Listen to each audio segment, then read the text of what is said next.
Kia ora te whānau, my name is Sam Mangakahia. Welcome to Story to Canvas.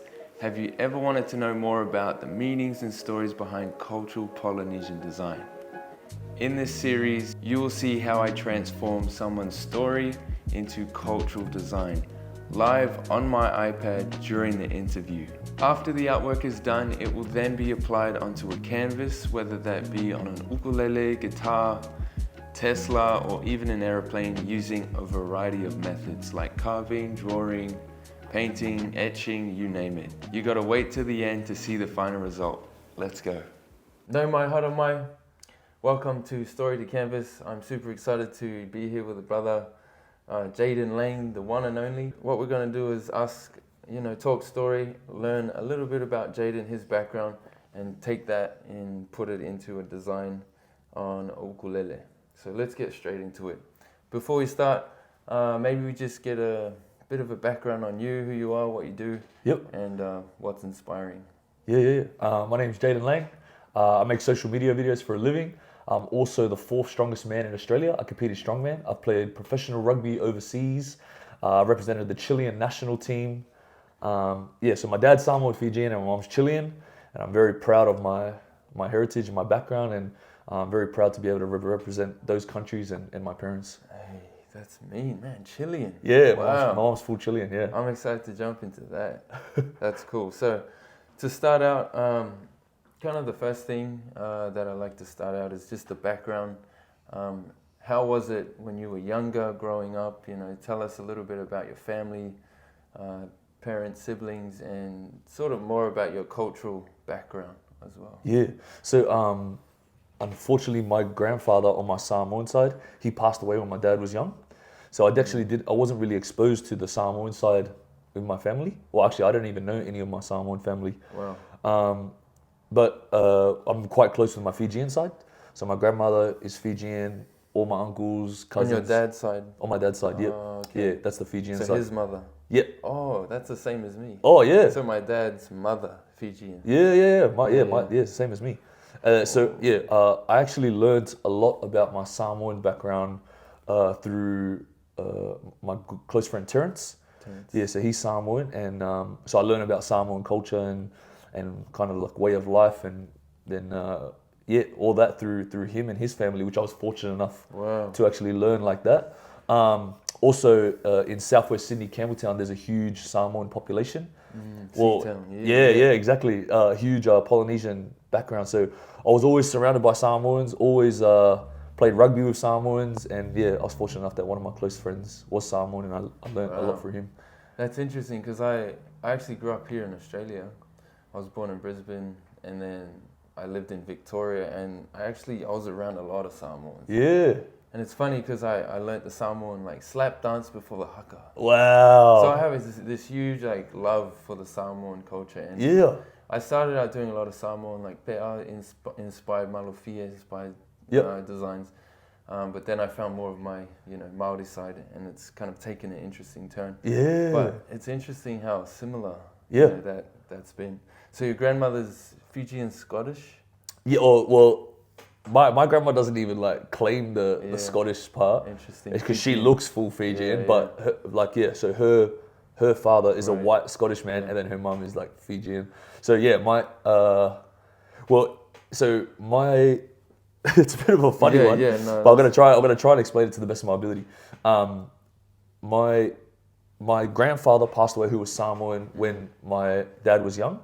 And then my grandmother moved to Australia, but my dad stayed in New Zealand with his grandparents as his parents. Oh, okay. So my dad grew up with his grandparents and all of his uncles and aunties as his brothers and sisters. Whoa. Yeah, so it's a bit of a tricky, it's a bit of a tricky one. But it's actually quite common in Islander culture, or with Islanders, situations like that happen all the time, and sometimes your grandparents become your parents, and and they look after you and stuff like that. Wow. And so where did you grow up? So I grew up here in Australia. My dad grew up in New Zealand, and my mum grew up in Chile. Wow. Tell us a bit about your parents now. So my dad came to Australia when he was 20 years old. Okay. He grew up in the garage in New Zealand. He grew up in the garage. When I seen that garage now, there's no insulation, there's no warmth, nothing like that, like straight. tin. Yeah, and I actually have no idea how he lived in that thing. Do you know where in New Zealand? It was in Avondale. Okay. Yeah, in Auckland. Oh, Auckland. Yeah, in Avondale in Auckland. Shoot. And yeah, so when I seen it, I was actually quite shocked. But yeah, so because my grandmother had left to Australia, my dad just stayed in New Zealand with his grandparents as his parents and his uncles and aunties as his brothers and sisters. They all lived in the house, but my dad lived in the garage. So my dad's just like a real independent, antisocial, lacks social skills. Like he's just real hardworking and like goal driven. So my dad's just the hardest worker you ever meet, and that's one thing that I learned from my dad. Dang. Yeah, I was gonna say, like in our family we have people we look up to and people who kind of stand out to us, and just in our friend circle too. But would you say that was someone in your life that you look up to and has helped shape you? Oh, for sure. Like my dad's work ethic is the reason why I have the work ethic, dedication, and drive that I have today. Like most fathers would go to work Monday to Friday and spend time with the family on the weekends. My dad was 7 days a week. Every day was an opportunity to make money for our family. I love that. And my dad always did night shift. Some days he would do day shift, then night shift. And that was just normal for me. And when I saw that, that was a normal for me. So then when I grew up, I didn't comply to what is, a social norm, going to work Monday to Friday. If my dad's working 7 days a week, then I'm working 7 days a week. Yeah. And that's something that's just been embedded with me ever since I was young. Wow.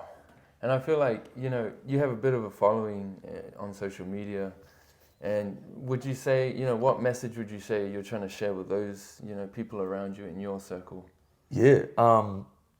I when I make social media videos and stuff like that, I never have the intention to influence or inspire or anything like that.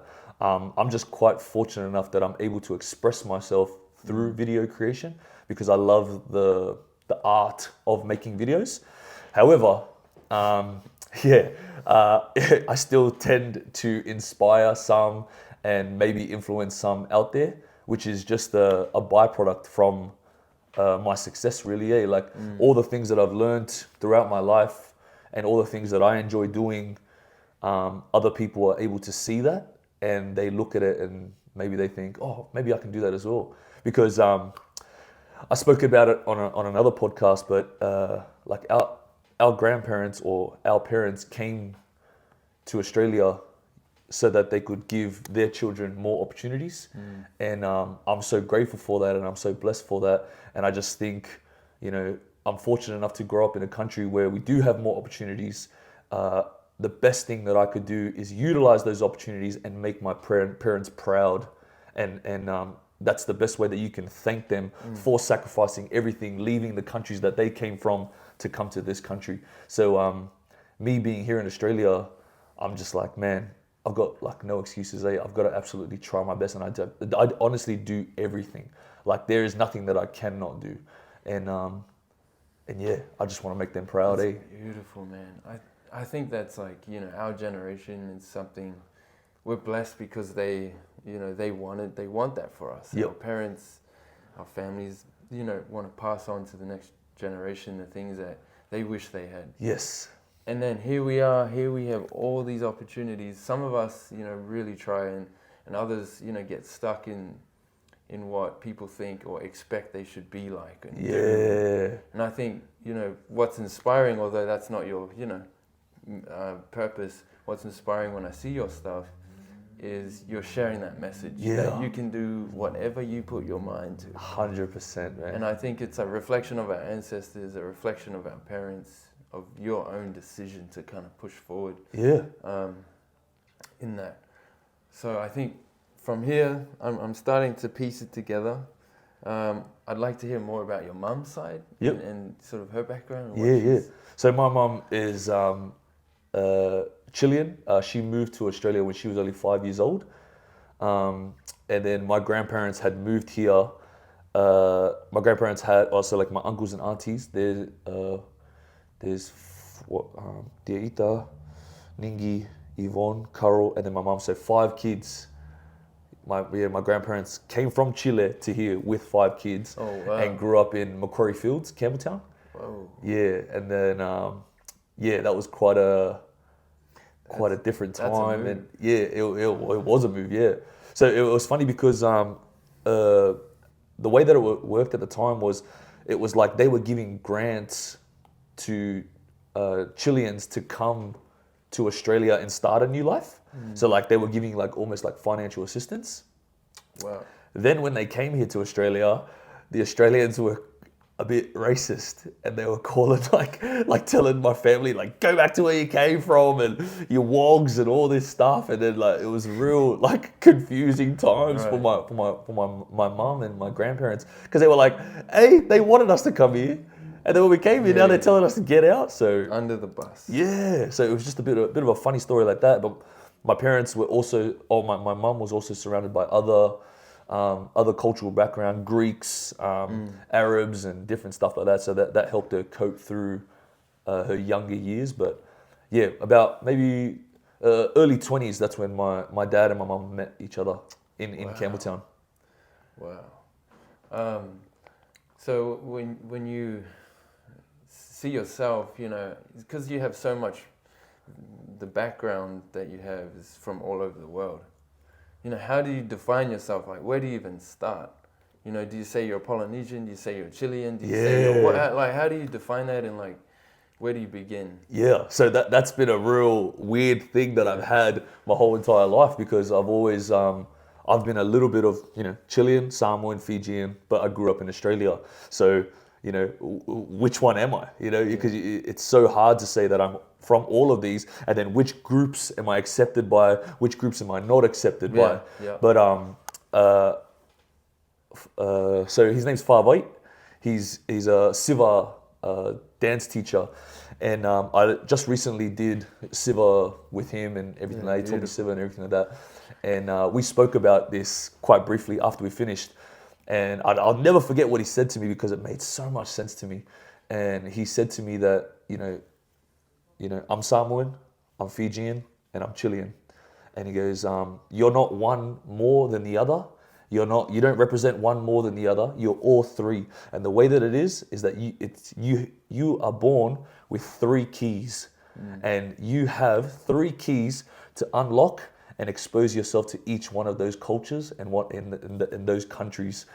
And when he said that to me, I was just like, bro, that is exactly it. I have 3 keys to my Chilean culture, my Chilean background, my Samoan, my Fijian, and everything like that. And it's up to me to try and learn and embrace those as much as I possibly can, so that I can learn more about myself as well as my ancestors and people that I've come down from. Man, that's really, to hear something like that kind of helps materialize and put this huge concept into something you can wrap your head around. Because I think a lot of us have that question. Yeah. Grew up in Australia, we have this huge diverse background. Like, who are we? Yeah. We didn't grow up in our, whenua, or the land of our ancestors. Yes. And so then we're like, oh, are we plastic? Exactly. And I hate that term so much. I hate that term so much. And it's like, how do you move away from that plasticness? Even thinking that is kind of deprives you of what your parents, your people before you have set up for you. How do you move away from that? Yeah. And how have you sort of found yourself? Well, I've never lost the desire or the intention to learn more. So who can tell me that I'm not Samoan enough, that I'm not Fijian enough, I'm not Chilean enough, when I have the desires to want to learn more and more about my cultures and everything like that. I'm born and raised in Australia, but that doesn't make me any less Samoan, any less Fijian, or any less Chilean than anyone else out there. It's within my blood. It runs through my veins all day, every day. And at the end of the day, I'm proud of my backgrounds, and I will represent those backgrounds until I die. Yeah. Before you heard that about the 3 keys, what sort of questions did you have about yourself, and what sort of stereotypes did you think you fit into, but now you know that you don't have to fit into that? Yeah. This is going a little deeper. Yeah, but I used to always think, actually, you know what it really was for me was that I was scared to embrace my culture or even want to take that first step to even learn about it because I was scared of, disapproval. People saying to me, "Oh, you don't even know. Oh, you're not Samoan. Oh, you're not Fijian." You know, I feared that so much that it actually, hindered my ability to want to learn more about who I am as a person. And I think that's the worst thing ever. Like, I actually hate that. Like, anyone who's like, "Oh, this guy's plastic. Do you understand you're making this person feel uncomfortable to want to learn about their background? And I just, like, when you think about it like that, what are you doing? Yeah. Like, that's the worst thing you can do. And now I'm just, obviously, like I said, man, I've got that mindset that I have the ability to learn more. I have the ability to go back to these countries and meet my family and my people, really, and learn about our way of life and how we do business. And I can apply all of those things to myself. At the end of the day, I'm trying to learn, and I will learn, and I will do as much as I possibly can. Yeah. So no one else has any right to tell me that I'm not enough. Amen, bro. Amen. I have to give you a big I appreciate that. That's, I think, again, a lot of kids are going through this. I know I'm on that journey too, discovering who I am, where I fit in. And not that I have to fit into anywhere, but that I am who I am. Yeah. And we don't have to justify that. There's no stereotypes that we have to try and fit ourselves into. And that's what I really appreciate, that message that you just shared, because it gives a lot of hope to people to express themselves in the way that they can without being stopped by fear. Yeah. Because the way you think of other people thinking about you can be debilitating. Oh, 100%. And putting yourself out there on social media, putting my artwork out there, I'm like, it's like something precious, and then you're just waiting to get slapped. Yeah. But I think it's like you develop this resistance and I think resilience. Yep. To those type of things. Yeah. And so how have you sort of overcome putting something out there and then receiving things that are negative in return, and how have you kind of cope with that? Yeah. So I'm never afraid to post anything or do anything. To be honest. Who can hate me for trying? Yeah. Right? I would rather fail 100,000 times than not try at all. Yeah. Right?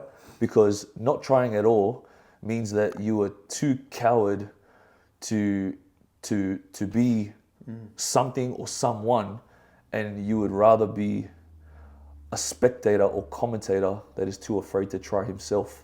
And that's the worst thing ever. Because everyone is a spectator or commentator. Everyone wants to comment on everything. Everyone wants to judge everyone. But what are you doing yourself? And that's what you got to focus on, man. That's what I focus on. Yeah. I focus on winning. Winners focus on winning. Losers focus on winners. And all I do is focus on being the best that I can possibly be. And you know what? If I'm not perfect today, well, guess what? I'm still on this journey to try and be the best that I can be. So if you want to hate on that, you can do as much hating as you want. But you know what? Your hating is not even benefiting you. So you're wasting your time and effort as well, man. That's, man, I can't agree with that more. And yeah, we're good? All right. Cool, man. So I see you get out in nature. Yep. And, that's something that you've kind of inspired a lot of people, including myself. I live in Hawaii, and we have mountains all around us. Yeah. After watching one of your videos, I was like, man, I'm going to go out. I'm going to go climb a mountain. Oh, how good. And it was refreshing. But in nature, being outdoors, what about that kind of inspires you, and how has that kind of had an influence on your life? Yeah. Oh, that's a good question. I never really talk about this. Everyone just sees, me climbing mountains and doing stuff like that, and they just think, oh, that's weird. Well, that's different. Why does he do that? For me, whenever I do hikes or exploring or finding new, outdoor nature-y kind of stuff, waterfalls, mountains, etc. When I get to these places, it's such a short-term reward for myself. So, for example, you go to a place, right? You've never been there before. So you've got that fear and doubt that I don't even know if I'm going to make it there, right? But you got to put yourself out there and just have a crack at trying to find this place or get there, whatever.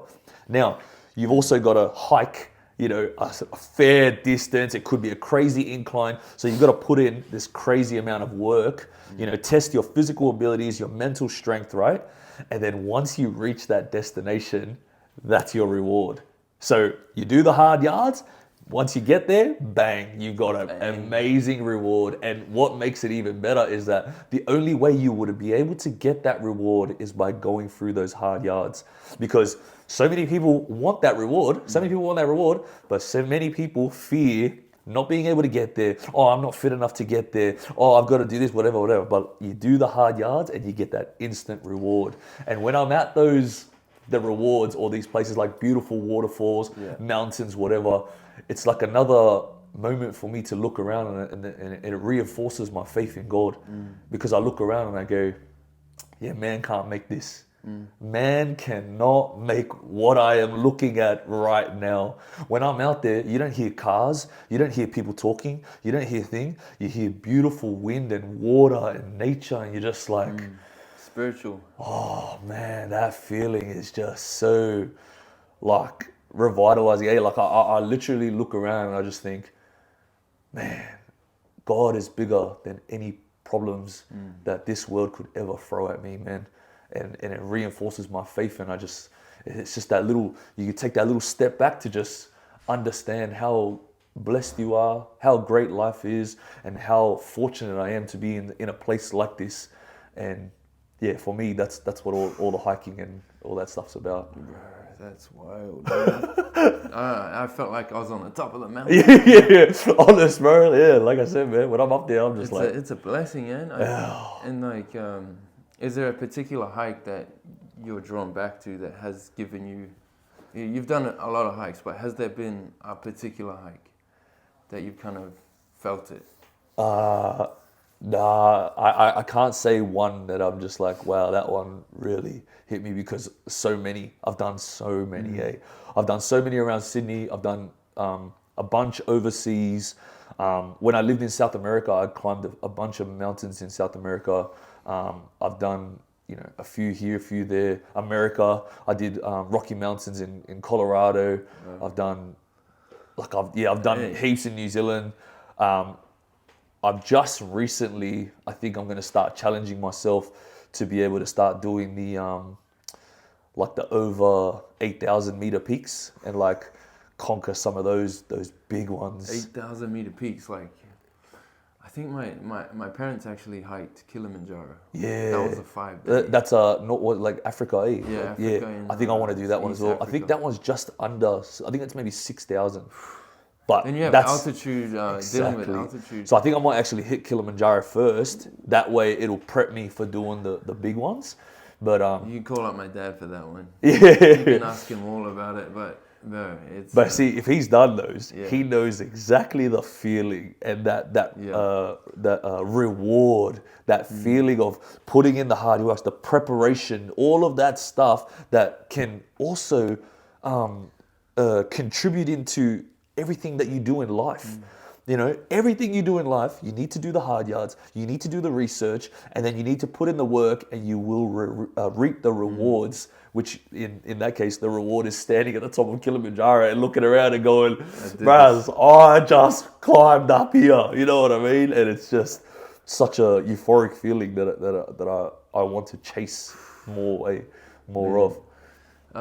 Is there any quotes or anything that has sort of stayed with you, whether that be the 3 keys about your culture, or maybe a saying from your family, or something like that, of that sort of essence that you might want to add in this piece? And you can come back to this if it doesn't come to the top of your mind. But I just want to see if there's anything that comes out. I don't know. Sorry, keep thinking. No, that's all right. Yeah. I got it takes a while to draw this. No. One that I spoke about, or that I have spoke about previously as well, is that God gives me all of these skills talents and blessings, and I just feel like it would be absolutely disrespectful to not utilize them to the best of my ability. You know, some people pray and wish and beg for the ability to do some certain things. You know what I mean? Some people are less fortunate and, you know, don't have the ability to walk. You know what I mean? But me and you have that privilege, bro. So let's use these legs, man. Yeah. There's this one where they said something like,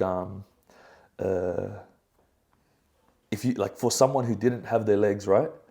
If you went up to them and you said, "I'll give you," if you what was it? It's something like, how much would you pay to get like your legs back? And they would say, "Oh, I'd give anything. I'd give anything. Like I'd give millions. I'd give hundreds of thousands and millions of dollars. But we get our legs tomorrow for free. So the value of that money is what we get every day To start again. Well, just to have Another a 24. yeah, exactly. And like let's if it's so valuable, why aren't we utilizing it to the best of our ability? Why are we not going, man? You know, someone out there wishes they had legs. Well, I actually do have legs. So you know what? I want to go climb these mountains. And I want to go do everything that I possibly can do. Because at the end of the day, us breathing, us walking, us having our health is a blessing, man. And if we just, you know, understand that, I feel like it will assist in accomplishing far more. Man, this is why I like to do this, to ask these sort of deeper questions, because a lot of times we don't have, you know, there are times, but to share it on a wider basis for kids to be like, you know what, I have similar thoughts. Yeah. And to kind of explore, because I have a strong faith in God. Yeah. He's there, He exists. He's been a huge part of my journey, in my culture, in what I do for a living. Yep. And it's like, without Him, you know, there is purpose, but I find you can't go as deep. When you have that being, that person, you can go deep and you can understand, okay, yeah, this is my purpose, this is what I'm doing, this is the effect that I'm having, and really living a life with intention. Oh, yeah. And I think, you know, that's the mountain climbing. That's the meeting people. That's going to Chile and finding your ancestors, or whatever it may be. Yeah. It's that intentional living that I think when we get close to that, we find deep joy. And exactly. Yeah. Nothing that's happiness, but joy that lasts. Yeah. It's fulfilling, man. We're all looking for it. Yeah. In whatever we're doing. And I think some people struggle with the courage to jump out there, to take that step out. Yeah, but yeah, I mean, someone like yourself as well, once you've taken that step, you realize how good is it, eh? Yeah. How good. Yeah, nothing can compare. And it's just so, it's enlightening. Are there any symbols? Are there any motifs? You know, even names or things that stand out to you in your life that you want on this piece? I like Could be anything. Yeah, I like Goku. Yeah, no. Yeah. No, in terms of patterns, man, I'm real like I like traditional the traditional stuff. That's why I got all the brown and that on my Fijian stuff, and because a lot of the Fijian masi will have the brown color. Yeah. I do have some patterns from the beta and stuff like that because I like that real traditional look. But bro, whatever you put together, I want to back it later. I reckon it's gonna be hectic. Mean. Last question, I think. How we going on time? Yeah, good. 6 minutes. Mean. Yeah, man. Last question about legacy. How do you want to be remembered, and what legacy do you want to leave? Yeah. I never really think about legacy or anything like that. It's not something that's like extremely important to me. I feel like that's maybe a little bit later down the track for me. Right now, I'm really focused in the now and what I can do now to be the best that I can be in the near distance future.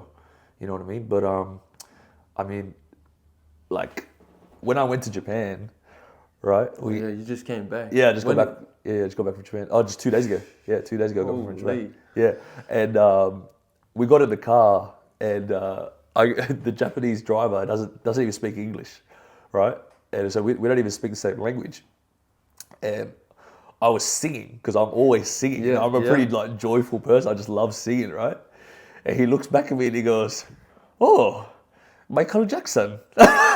And I was like, bro, Michael Jackson died how long ago? You know what I mean? But he was that much of a legend that he's even reached Japan, like, and he's reached these kind of Japanese people. But that's the effect, and that's the like how much he's touched people with his music, dancing, and everything like that. And I mean, like that's just something that happened recently. But I thought, man, how cool is that? You know what I mean? Like that. Because I was singing, this guy brought up, we don't even speak the same language, you know what I mean? We completely two different sides of the world, you know what I mean? But we both know who Michael Jackson is. And I got a lot of respect for that, and I think that's cool. But man, more than anything, I want a family, I want kids, I want to live a good life, and I just want to be the best person that I can be for my family and for my kids, and leave all the experiences and knowledge that I've built throughout my life. I want to leave that for my kids so that they can then progress off the foundation that I've built. You know, I feel like with islanders and Polynesians and stuff like that, unfortunately, sometimes, not all the time, sometimes we're our own enemy in terms of progressing in 100%. Life, you know what I mean? Sometimes our culture and our ways of life, you know, and just getting that quick buck is not always the best decision at a cost for our family, you know what I mean? Yeah, going to work and working hard. I've done all that stuff. I used to work 7 days a week. I used to go and get money so that I could, you know, put money for my family and everything like that. But I worked that hard that I also worked on what my dream was at the same time whilst making money, you know what I mean? So yeah, man, I think I grew up driving past, like, for example, industrial areas, you know what I mean? But I want to say industrial. So when you drive past industrial like areas, all the warehouses, correct, yeah.